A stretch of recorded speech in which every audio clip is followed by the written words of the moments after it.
राधे राधे भक्तों। आज हम बात करेंगे गीता के ज्ञान की। गीता का सार है भगवान श्री कृष्ण द्वारा अर्जुन को कुरुक्षेत्र के युद्ध मैदान में दिया गया ज्ञान, जो जीवन जीने की कला सिखाता है।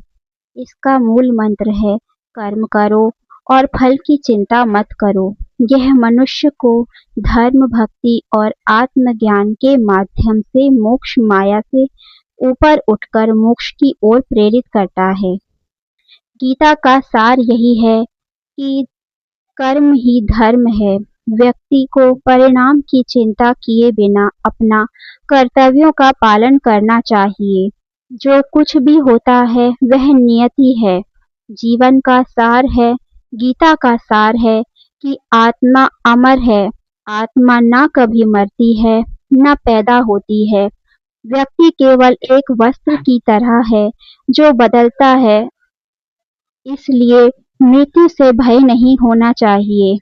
गीता कहती है कि परिणाम की चिंता ना करें। आप केवल कर्म करने के लिए ही स्वतंत्र हैं। उसके फल पर आपका कोई नियंत्रण नहीं है। फल की इच्छा ही दुख का कारण है। गीता में कहा गया है कि परिवर्तन ही संसार का नियम है। जो आज आपका है वह कल किसी और का था और कल किसी और का होगा। परिवर्तन ही प्रकृति का नियम है। गीता हमें सिखाती है कि क्रोध और लोभ का त्याग करें। क्रोध इंसान को नरक की ओर ले जाता है और निर्णय लेने की क्षमता को नष्ट करता है। गीता में कहा गया है कि ईश्वर की शरण लें।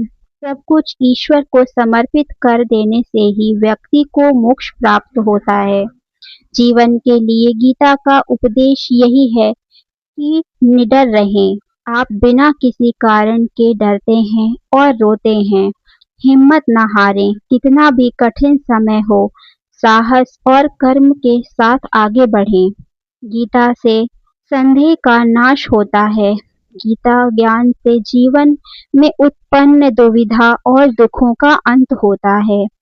गीता का सार यह है कि मनुष्य को मोह, क्रोध और लालच का त्याग कर धर्म, कर्तव्य के मार्ग पर चलते हुए निस्वार्थ भाव से धर्म करना चाहिए। धन्यवाद।